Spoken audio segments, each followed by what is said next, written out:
Привет, это Технозон. Честно говоря, сегодня у нас обзор роутера. И почему именно этот роутер сегодня у нас попал на обзор, я вам сейчас объясню. Во-первых, это Tenda W15E. Такая вот металлическая штука, которая в принципе позиционируется как для малого бизнеса. Но есть одно интересное но. Дело в том, что он может быть интересен и для Smart TV боксеров. Почему? Во-первых, 5 ГГц. Это очень дешевый роутер, 5 ГГц. И во-вторых, здесь есть 3 WAN-порта с распределением нагрузки. Почему я вообще об этом говорю сейчас? Потому что очень многие не имеют 1000 мегабитного интернета. Например, как у нас в студии или у меня дома. А имеют возможность подключить 2 провайдера по 100 мегабит, либо 3 провайдера по 100 мегабит. Я, кстати, знаю одного моего подписчика. Роман, тебе большой привет. 2 провайдера по 100 мегабит и 2 роутера. На самом деле можно обойтись одним роутером. И что этот роутер умеет делать? Во-первых, у него 100 мегабитные порты. Если вы хотите гигабитные порты, то идете, смотрите на старшую модель. Есть, я дальше на распаковке покажу на коробке сзади описание этих самых моделей. Что он может? То есть при подключении, например, 2 провайдеров по 100 мегабит. Здесь есть 5 гигагерцовая сеть на 867 мегабит и 2,4 с пропускной способностью 300 мегабит. То есть суммарная скорость всех устройств в сети может быть, грубо говоря, в 5 гигагерцовой сети, может быть 867 мегабит. Так вот, что происходит? Если у вас одно устройство выбирает весь канал в 100 мегабит, например, на Smart TV боксе вы смотрите кино, то ряд других устройств будут перекинуты на другой WAN-порт, то есть будет распределение нагрузки между всеми провайдерами. Это невероятно крутая функция. Очень классно подходит для кафе, например, очень классно подходит для гостиниц небольших, для небольших офисов, но и для Smart TV боксеров. И хотя некоторые из вас, кто уже читал об этом роутере какие-то обзоры и может сказать о том, что в данном роутере не реализована функция IPTV, ребят, не знаю, о чем вы говорите, я могу при вас его сейчас включить. Вот мы сейчас с вами включим WAN.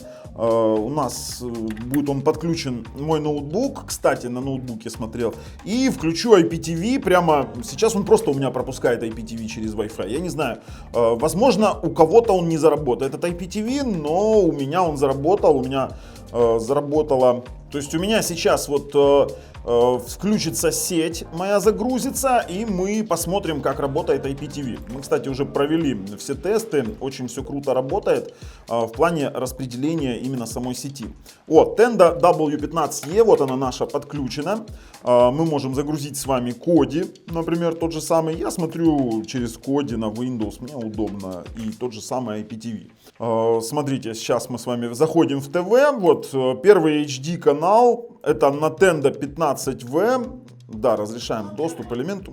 Вот, пожалуйста, у нас работает, вы слышите этот звук, у нас работает IPTV на Wi-Fi, вот я вот сейчас остановим, на Wi-Fi Tenda W15E. Можем еще раз включить, давайте, где там наши фильмы, вернее ТВ, подождите, 1 HD.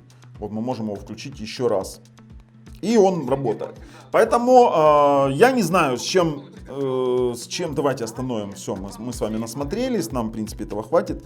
Я не знаю, с чем обосновано сейчас вот заявление некоторых обзорщиков о том, что Tenda W15E не пропускает IPTV, возможно, какие-то особенности самой Tenda. Я отключаюсь, в принципе, отключаю эту самую Tenda, потому что мы ее обсуждаем. Очень удобно. У нее 4 5 dBi антенны по 5 dBi.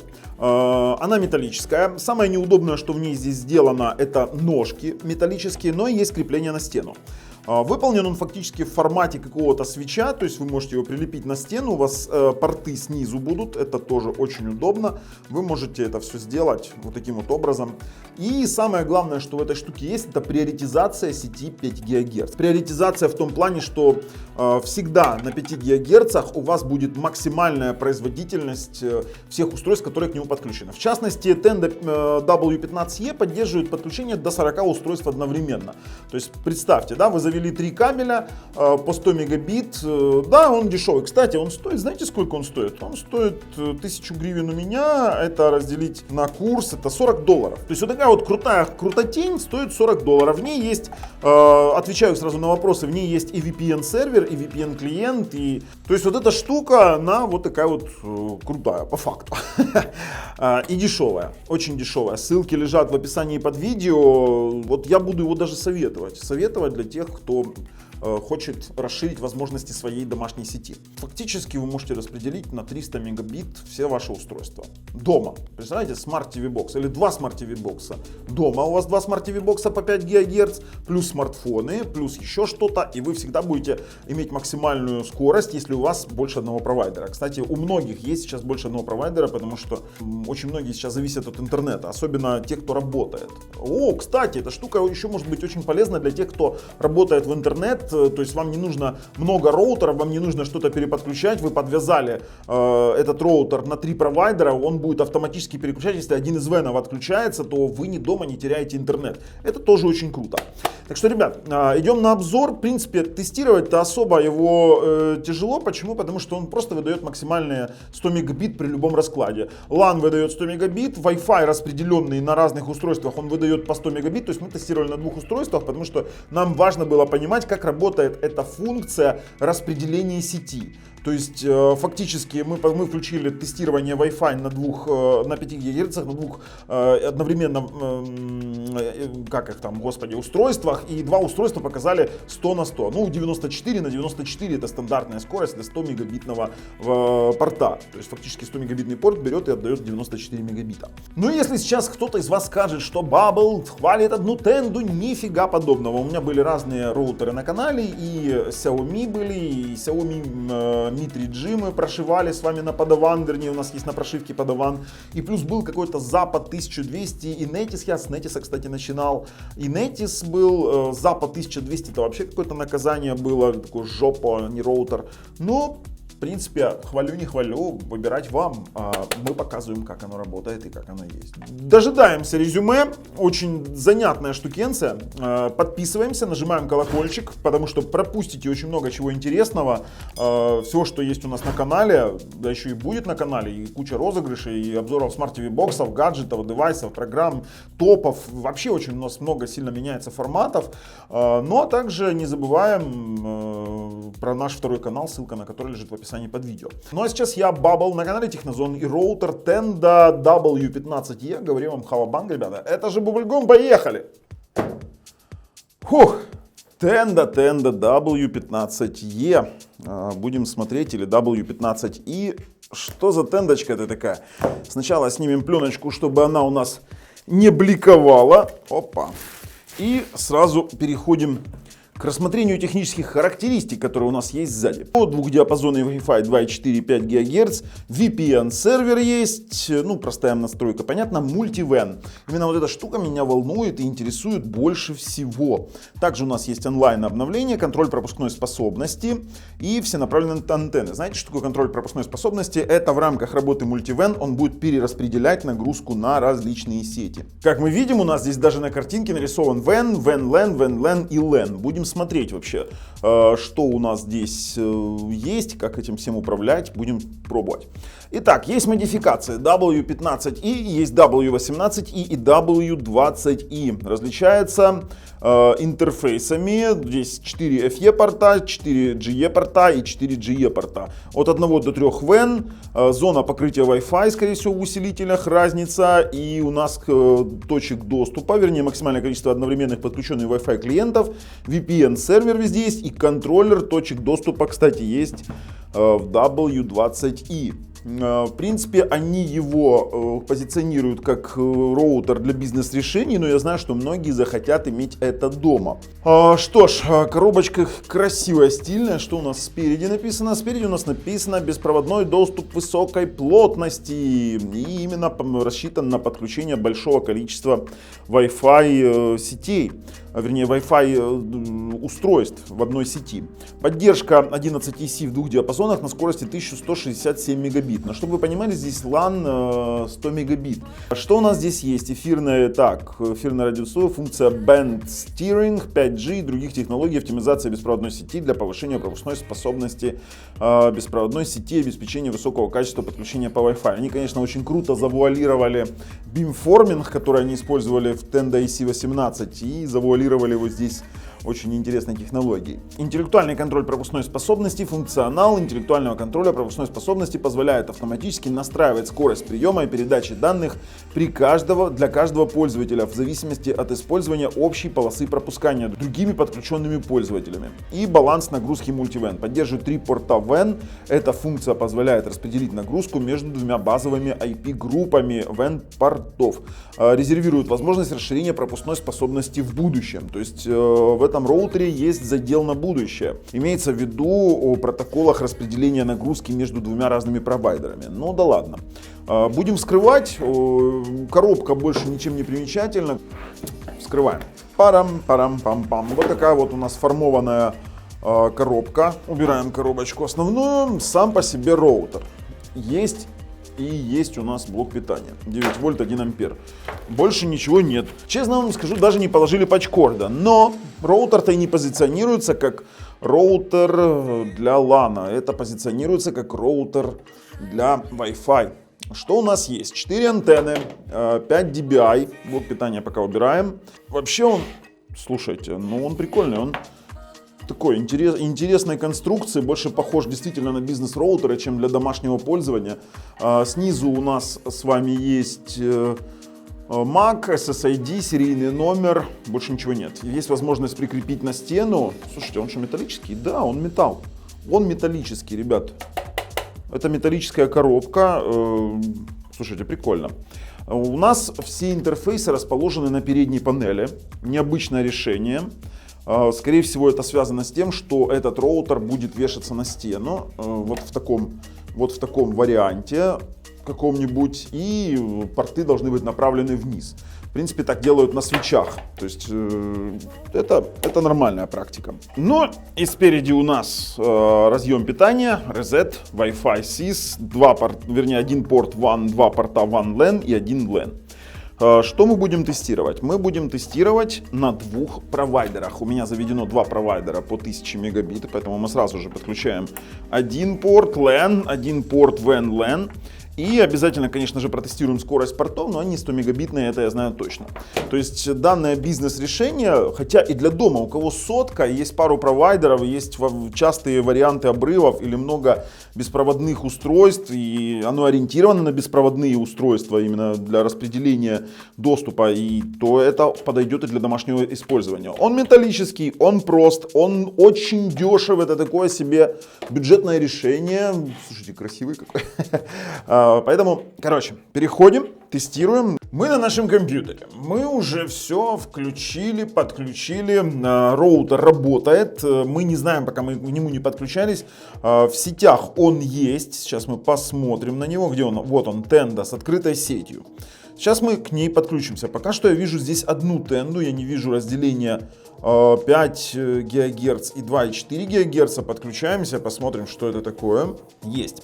И теперь попробуем зайти на стандартный адрес. Вот, есть у нас Quick Setup появился.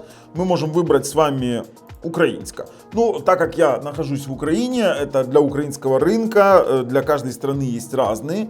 Я буду выбирать на английском, потому что не все знают украинский язык, а переводить мне легче с английского. Приветственный экран, нажимаем старт. Он сейчас определяет тип подключения к интернету. У нас подключено 2 WAN-порта, я напомню, 2000 мегабитных WAN-порта. Он же что-то сам по себе определяет. Так, да, динамический IP, согласен. SSID мы с вами поставим, допустим, Tenda W15E. И поставим пароль. Все, поставили. И он предлагает использовать, здесь есть такая галочка интересная, set the Wi-Fi password as login password. As the login password. Это он предлагает поставить тот пароль, который мы ввели, и логином, и паролем. Ну, оставим его и логином, и паролем, нажимаем далее. The wireless connection is disconnected. Он настроил вроде бы как, первоначальные настройки прошли. Теперь мы с вами попадаем в начальное окно. Что у нас здесь происходит, мы пока не понимаем. У нас прервано с вами соединение. Мы должны с вами подключиться опять к Tenda. Вот, Tenda W15E. Подключаемся. Вводим ключ безопасности. И у нас появилось подключение. Подключение. Так. Сразу видим два хоста. Пока что мы видим один WAN подключен и Connected Device 2. То есть у нас он почему-то считает, что вот этот unknown, то есть этот неизвестное, это пока он определяет как девайс какой-то. Ну да ладно. И десктоп у нас подключен.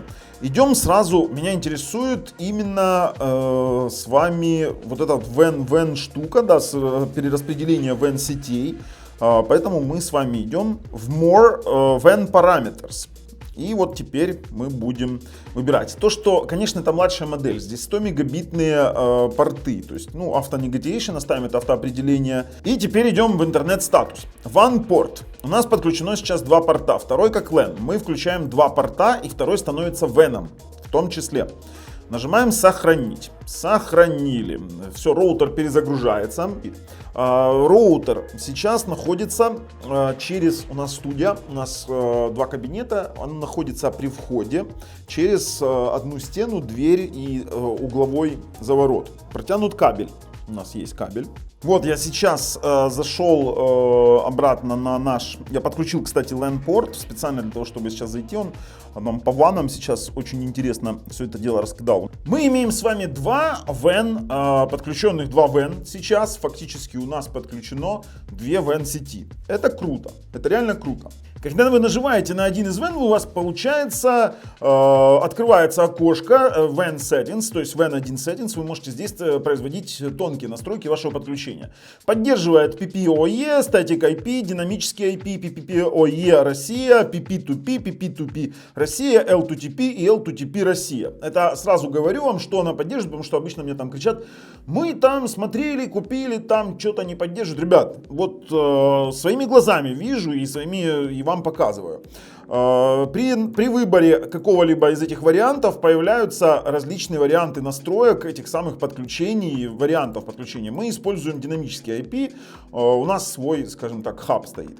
Хорошо, это очень все хорошо. Подключен у нас сейчас один компьютер. Вы можете прямо тут, не отходя от кассы, грубо говоря, менять лимиты загрузки. То есть поставить manual лимит, в килобайтах секунды поставить upload и download лимит. То есть мы можем сейчас no limit поставить. Да, в принципе, тоже не важно. Все пока отлично. More Statistic нам показывает, что у нас идет по аплоду, по трафик-монитору, что по даунлоду. И это все еще такое в тайме. То есть вы можете отследить, сколько чего загружается. Это, в общем-то, это трафик-монитор. При этом отследить, сколько по каждому из портов у вас проходит загрузка. Вот, пожалуйста, здесь есть вот. У меня два порта, сейчас ничего не загружается. Ну, хорошо, отлично. Кстати, давайте вот сразу сейчас проверим с вами скорость сети по LAN, ну, потому что LAN здесь будет 100% 100 мегабит. Мы как бы даже LAN нам здесь и не интересен, с его 5 гигагерцовым бустом, вот это интересно. Выбираем внутренние сервера, поехали. Нажимаем Go, и я хочу, кстати, по трафику посмотреть, что у нас получится. Так, пошла загрузка, 94 стабильных, это понятное дело. Вот, кстати, пошла загрузка. А по какому из этих каналов? Вот оно с первого вана берет сейчас эту скорость. Почти 95. Это стандартная скорость для 100 мегабитных портов именно RJ45. 94-95 на 94-95. И здесь никаких как бы сюрпризов нет и не будет. То есть она сотку честно отдает. Мы с вами протестируем еще потом распределение, как у нас работает LAN плюс Wi-Fi. Все-таки оно должно отдавать на Wi-Fi. Хотя здесь в данном случае у нас не получится, потому что будет делать роутер? В данном случае он будет брать если есть два соединения, и один из них выбирает 100 мегабит, то второе устройство будет подключаться, вернее, его роутер будет переподключать на второй WAN. То есть фактически у вас два провайдера, две сотки. И да, это в сумме не 200 мегабит, но при работе общей суммарной мощности, то есть каждый из них сможет потребить по 100 мегабит. Вот такой вот принцип работы. Этот принцип работы очень крут. Вот мы видим, у нас было с вами потребление трафика, и было потребление трафика на WAN На WAN 2, скорее всего. Вот, да, оно съело, показало. На WAN 2. Откуда-то оно его взяло. Кстати, у нас еще и Honor подключен сейчас. Охренеть. Ну да ладно. Поехали, что у нас дальше есть. Так, интернет settings, вы поняли, что мы здесь с вами ставим WAN порты, количество портов можем поставить, можем до 3 включить, либо 2, грубо говоря, либо 3. Но это тоже не важно. И здесь мы повторяем те же самые настройки, которые были на начальном экране по подключению этих самых портов. В разделе Wireless здесь все намного интереснее. Помните, у нас была сначала одна сеть. Здесь есть момент унификации сети. Это значит, что вы можете выбрать и унифицировать два типа сети, 2,4 и 5 ГГц в одну сеть. Это очень удобно. То есть, когда вы не морочите себе голову и не переключаете между сетями, то есть оно будет работать именно на максимально возможно, оно будет буст 5 ГГц. То есть, если у вас устройство 5 ГГц, оно будет включать буст 5 ГГц. Я разделяю обычно, я сажу на 5 ГГц одни устройства, на 2,4 другие. Мне удобно. При этом вы можете создать до 3 сетей. До 3 сетей отдельных. Это не говорится о гостевых сетях. Это говорится конкретно о сетях, например, распределения доступа. Например, в этой сети у нас работает бухгалтерия, в этой сети работает кто-то. Или дома в этой сети сидит папа, в этой сети сидит мама, в этой сидит дочь. И при этом, если вы нажмете еще Expand, вы можете поставить максимальное количество клиентов для каждой сети. Это очень удобно. Также вы можете, что у нас здесь еще есть, вот на экспанде, вы можете для каждого из типа сетей, вы можете прятать сеть, вот 2,4 ГГц мы можем спрятать 5 ГГц, и для каждого можем ставить количество максимальных клиентов. Выключаем, все, у нас будет в таком варианте. Круто. Network Isolation. Крутая опция. Что такое Network Isolation? Вы знаете, это фишка, когда из 2,4 сети можно получить доступ к компьютеру в 5 ГГц, либо к LAN RJ45. То есть вы можете, например, используете смартфон и транслируете его на Smart TV Box, но вы можете изолировать сеть, и тогда внутри сети, то есть у него будет выход в интернет у устройства на этой сети, но внутри сети к этому устройству доступа не будет. Например, на 5 ГГц устройство будет в одной купе, скажем так. То есть мы можем изолировать различные сети. Это все можно проделывать абсолютно для всех сетей. Это удобно, это обеспечивает безопасность дополнительную, кстати. Mac-фильтр. Обыкновенный Mac-фильтр, ничего здесь такого интересного нет. Вы можете включить Mac-фильтр для каждой сети. Вы можете добавить фильтр Mac-адресов специально для вашей сети. Нормальная, обыкновенная, стандартная фича. В расширенных настройках вы можете регулировать силу передачи до 23 dBm. Это на 2,4 ГГц. Поддерживает 2,4 ГГц BG и BGN форматы. Отдельного N нет, к сожалению, здесь. Вы можете также регулировать RSSI порог и Deployment Mode. Можете выбирать обязательные пороги, опциональные. Короче, очень много настроек. В 5 ГГц Wi-Fi примерно то же самое.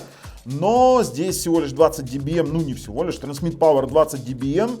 Вы также можете выбирать ширину канала, вы также можете RSSI регулировать и приоритизировать 5 ГГц. Кстати, это тоже очень круто. Также у нас есть раздел Guest Network, а это именно та самая, кроме тех 3 сетей, которые мы можем организовать по Wi-Fi, мы можем организовать с вами еще и клиентскую сеть, вернее, гостевую сеть. Например, зададим здесь, у нас пароль будет Tenda, давайте Tenda и без пароля. Ну, пускай будет без пароля, короче. И можете, кстати, изолировать клиентов в этой сети. Тоже, создали гостевую сеть, пускай будет.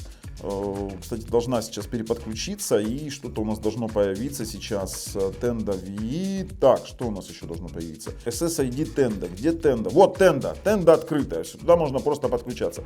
Гостевая сеть.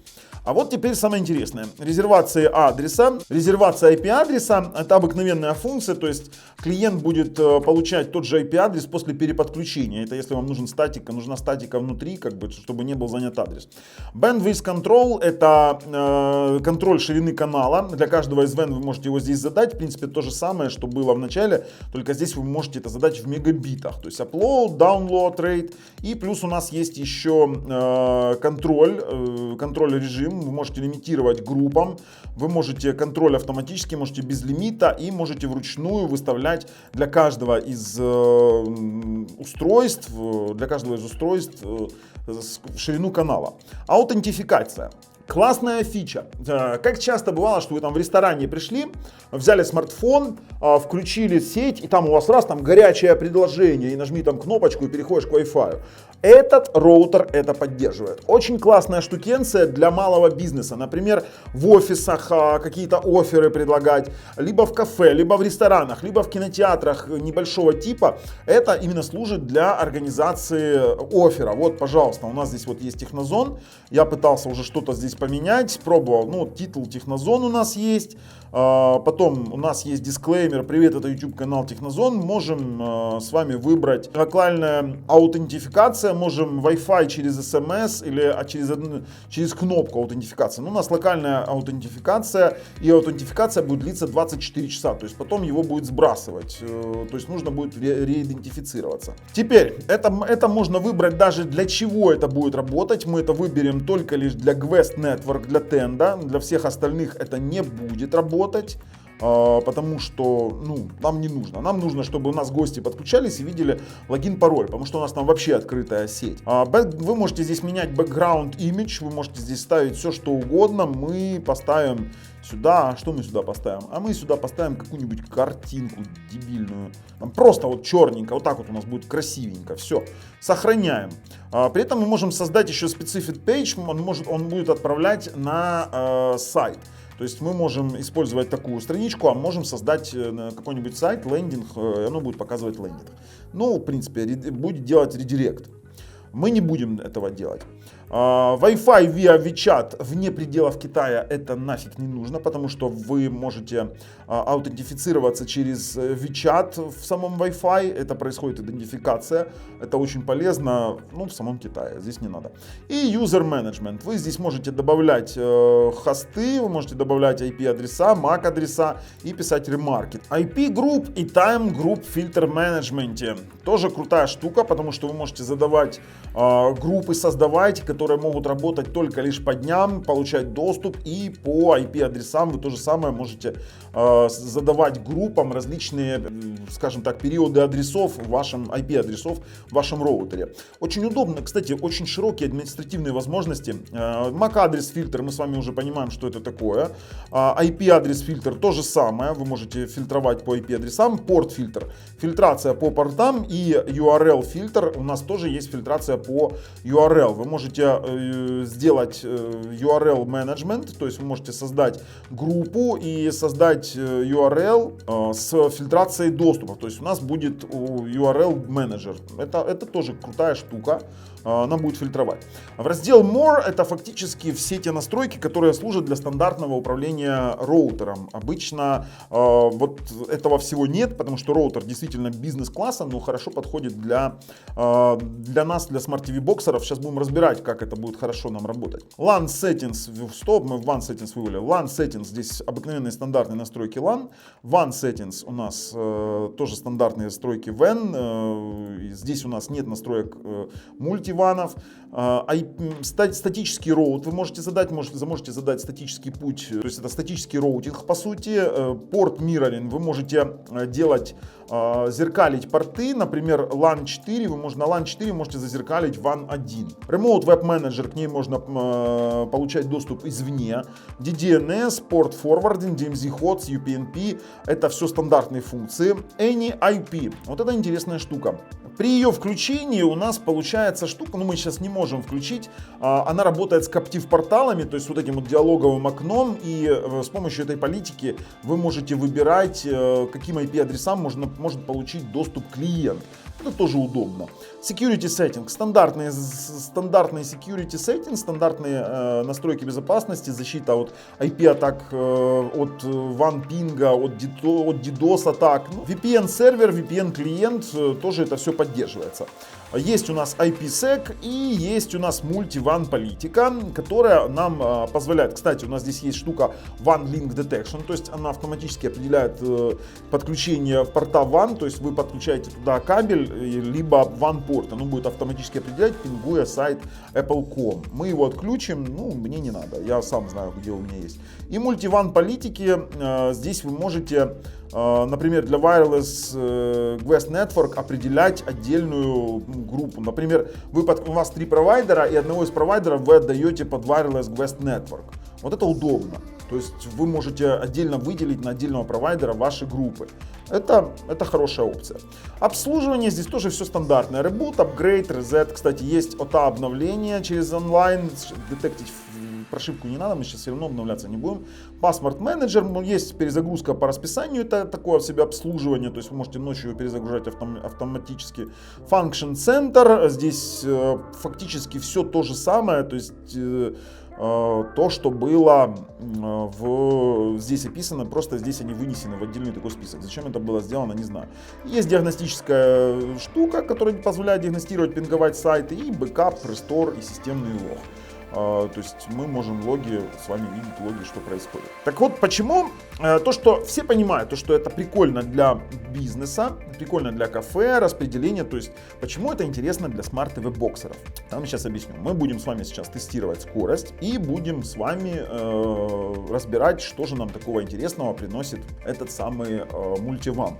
Мы переключаемся с вами на Wi-Fi обязательно, то есть я выткнул LAN, мы подключены Tenda W15E 5G. Конечно, если у вас широкие порты, вернее широкие каналы, и вы хотите подключать очень много устройств, и хотите развернуть такую вот себе прикольную сеть в масштабах какого-то предприятия более-менее среднего уровня, то вам необходимы, конечно, старшие модели, 18-е, там 1000-мегабитные порты, и это очень хороший вариант для развития. Мы зашли обратно в панель управления. В принципе, мы прямо сейчас протестируем с вами Wi-Fi 5 ГГц. Он должен показать нам стабильную сотку, ведь это 100-мегабитный вариант. Вот он покажет тоже стабильную сотку, потому что у меня заходит до 1000 мегабит, то есть ширина канала позволит сотку давать стабильно. Но вот смарт TV-боксеры, например, организовывают некоторые, у меня есть такие, которые заводят 2-3 провайдера и разделяют их между устройствами. То есть они хотят на Smart TV Box смотреть торренты, а у них максимальная сотка и 1000 нет возможности подключить, или 200, или 500. И они начинают городить роутеры. Куча роутеров, куча свечей, и это черт знает что. Это устройство способно заменить 3 роутера, по сути, для 3 провайдеров. То есть мы сейчас имеем сотку. И что происходит, когда вы начинаете тестировать одновременно, когда начинаете использовать 2 устройства одновременно? Мы сейчас с вами проверим 2 устройства одновременно. Вы увидите, что оно просто-напросто разделит между 2 WAN-портами скорость. И вы по факту на сеть получите 200 мегабит. 200 мегабит, и это удобно. Это удобно, потому что у вас по факту у вас просто-напросто получится, что каждое из устройств получит максимальную скорость от 2 WAN-портов. Давайте мы запускаем с вами сейчас на компьютере и на смартфоне одновременно. Поехали. Все, они у нас стартанули одновременно, и у нас и здесь получается 92, 93, и вот на компьютере у нас тоже 94 мегабита. То есть 2 устройства поделили 2 сотки. 2 сотки поделили между собой. Вот это вот прекрасный вариант. То есть он сейчас чуть-чуть там сначала подпровис, потом пошел вверх. Почему? Потому что роутер среагировал на нагрузку на одном WAN-порту, и вот у нас получилось, вот у нас все, у нас 2 результата, 93,7 на 87,1, и здесь 94,69 на 94,88. То есть 2 устройства взяли и одновременно запилили интернет между собой, перепилили. Вернее, этот роутер сам по себе взял, это все распилил. Удобно, прикольно. Почему? Потому что это действительно позволяет получить скорость больше 100 мегабит на одну квартиру или на один дом. При этом стоимость этого роутера, вот хотите, мы сейчас посмотрим, сколько он стоит. Например, в Украине. Мы сейчас определимся с вами. Так, Tenda, сейчас Tenda. Вот, Tenda W15E мы вбили. И мы имеем с вами вот даже на... Где у нас тут? 1099 гривен. Знаете, сколько это 1099 гривен? Я вам сейчас скажу. Разделить на 24,5, допустим. Это 44 бакса. За 44 бакса, это я у себя имею в виду, если брать в Китае, то в Китае это стоит 46-47 баксов. Притом он там уже распродан, потому что прочувствовали люди, что это за фишечка. Да? За 35 есть на Алиэкспрессе, ну можно найти. Но почему я вам советую покупать по странам своей дислокации? То есть в Украине нужно покупать в Украине, гарантия, поддержка, она идет на украинском языке. То есть ее настраивать не нужно будет. То же самое касаемо России. Вот если мы зайдем сейчас в More Settings, вернее вы помните, да, у нас с самого начала была менеджер быстрой настройки, и там именно было выставление языка. То есть у нас изначально был украинский язык. То же самое касаемо России. То есть вы должны ориентироваться на тот регион, в котором вы проживаете. Во-первых, он будет поддерживать максимальное количество каналов, ведь можно купить на Алиэкспрессе, а получить ситуацию с тем, что вы получите не то количество каналов, которое у вас есть. Это действительно они есть для разных стран. Поэтому советую пользоваться сервисом по месту положения своему. То есть в России покупать для России, ссылки все лежат в описании под видео. Или для Украины покупать в Украине, или для Китая покупать в Китае, или для Европы, конечно, уже покупать из Китая. Готов прорезюмировать очень быстрый обзор. Ну и в качестве резюме, вы знаете, прикольный роутер. То есть мы его закончили резко. Почему? Потому что тестировать, по сути, больше нечего. Он корректно распределяет нагрузку между WAN. У него есть очень много различных функций фильтрации. Очень сильно мне нравится функция вот этой вот начальной заставки. Это для бизнеса вообще охренительная штука в виде рекламы. Вы загрузили туда картинку рекламную для подключения к Wi-Fi сети. Например, в кафе вы заходите, и там сразу вываливается спецпредложение. Да? Вы подключаетесь к гостевой сети без пароля. Но у него вываливается эта штука, вы нажимаете продолжить дальше. То есть там спецпредложение дня. То есть для кафе это вообще идеальная штукенция. То есть я считаю, что этот роутер заточен для кого? Первое, кафе. Второе, гостиница. Третье, рестораны. Четвертое, мы, мать его, за ногу Smart TV боксеры. Потому что для Smart TV бокса очень важно, чтобы было распределение между этими самыми нафиг портами. Почему? Потому что очень многие из вас не могут получить доступ к широкополосному интернету типа 1000 мегабит, но может получить доступ к двум, допустим, от одного провайдера 2 линии, 3 линии затянуть с каким-нибудь льготным пакетом на 100 мегабит. И люди готовы платить, и люди готовы, чтобы у них роутеры распределяли нагрузку между устройствами в 5 гигагерцовой сети. То есть это идеальное устройство для тех, кто хочет дома использовать 5 ГГц, при этом хочет расширить свои возможности, но лимитирован в, скажем так, в ширине канала. И если вы, допустим, у вас более широкая сеть, вернее ширина канала, то мы советуем обратить внимание либо на, скажем так, модели постарше, либо на модели уже там что-нибудь вообще поинтереснее, типа Tenda EC18, обзор есть на канале. А еще, что самое интересное, мы ее прошили на прошивку Hugo и сделали из него Asus, не помню даже какой, но очень крутая прошивка. Советую подписаться на канал, если не хотите пропустить это чудо. Мы очень сильно поизвращались на Tenda EC18.